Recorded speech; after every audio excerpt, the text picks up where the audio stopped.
রহমান রহিম। আসসালামু আলাইকুম। আপনারা জানেন যে দীক্ষা ও রক্ত ক্ষয়ের মাধ্যমে 5ই আগস্ট একটি দুঃশাসনের অবসান ঘটেছে।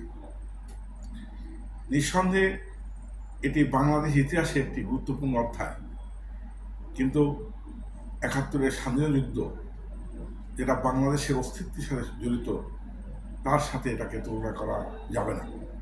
কারণ আমাদের পতাকা, আমাদের স্বাধীন দেশ আমরা অর্জন করেছি স্বাধীনতা যুদ্ধের মাধ্যমে।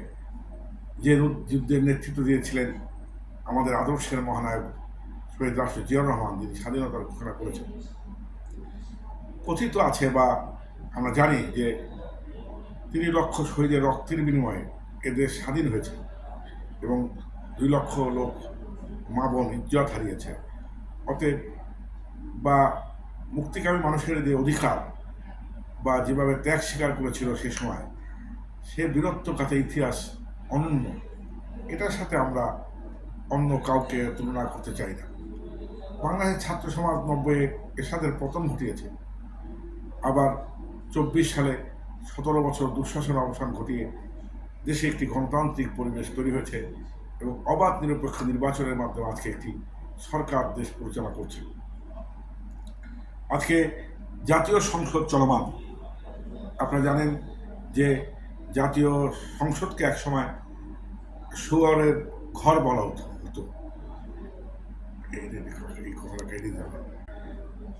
আপনারা জানেন যে একসময় জাতীয় সংসদটা কিভাবে কলঙ্কিত করা হয়েছে। কেউ গান গেয়েছে, কেউ ব্যক্তি পূজা করেছে, কেউ পেঙ্গুইন পাখির মতো মজিব করে খালি আওয়ামী লীগের বন্দনা করেছে। কিন্তু গত 17 বছর মানুষের কথা বলার অধিকার বা সংসদে মানুষের অধিকার নিয়ে কথা বলার লোক কম ছিল। তা আমি বিশ্বাস করি আজকে একটি অবাধ নিরপেক্ষ নির্বাচনের মাধ্যমে বিএনপি ক্ষমতা এসেছে। আজকে বাংলাদেশে একটি অবাধ নিরপেক্ষ নির্বাচনের মাধ্যমে একটি বিরোধী দল আছে, কিছু কিছু দল।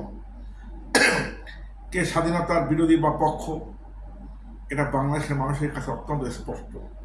তারপরও আমরা বলতে চাই যে আজকে জুলাই সনদ নিয়ে যে বিতর্ক সৃষ্টি হচ্ছে, কিছু কিছু শক্তি এটাকে নিয়ে খোলা পানিতে মাছ স্বীকার করছে।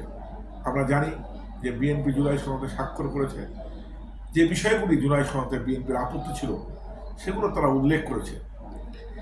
অতএব জাতির জন্য যেগুলো কল্যাণকর, বিএনপি সেই ব্যাপারে অবদান রাখবে এই বিশ্বাস আমার আছে। আপনারা জানেন যে গত 1.5 মাসে বাংলাদেশের প্রধানমন্ত্রী দেশপ্রিয় তারেক রহমান বাংলাদেশের মানুষের ভাগ্য উন্নয়নের জন্য কীভাবে চেষ্টা করছেন। আজকে ইরান এবং আমেরিকা যুদ্ধ বিদ্যমান, দেশের মানুষ একটি হাহাকারের মধ্যে তাকিয়ে আছে, যাদের সংঘর্ষ বিশ্ব আজকে অস্থির। আমরা বিশ্বাস করি জনগণের কল্যাণ কীভাবে হবে, সরকারি দল এবং বিরোধী দল উভয় মিলেই বাংলাদেশের জনগণের ভাগ্য নির্ধারণের ভূমিকা রাখবে। জুলাই সনদ বাস্তবায়ন হোক, এটা আমরা চাই। কিন্তু যেগুলো বিএনপি অনাপত্তি জানিয়েছে, অর্থাৎ যেগুলি ব্যাপারে বিএনপির মতামত ভিন্ন, অতএব আমরা জানতে চাই, আমরা বুঝতে চাই যে যাতে সে বিষয়গুলো কেউ যেন চাপিয়ে দিয়ে বিএনপি দিয়ে করাবার চেষ্টা করে ঘোলাপানিতে মাছ শিকার না করে। আমরা বাংলাদেশের মঙ্গল চাই, হানান চাই না। 17 বছর দুঃশাসনে বাংলাদেশের মানুষের যে অবস্থা ছিল, আজকে সেখান থেকে পরিত্রাণ হয়ে সুন্দর বাংলাদেশ তৈরি হোক।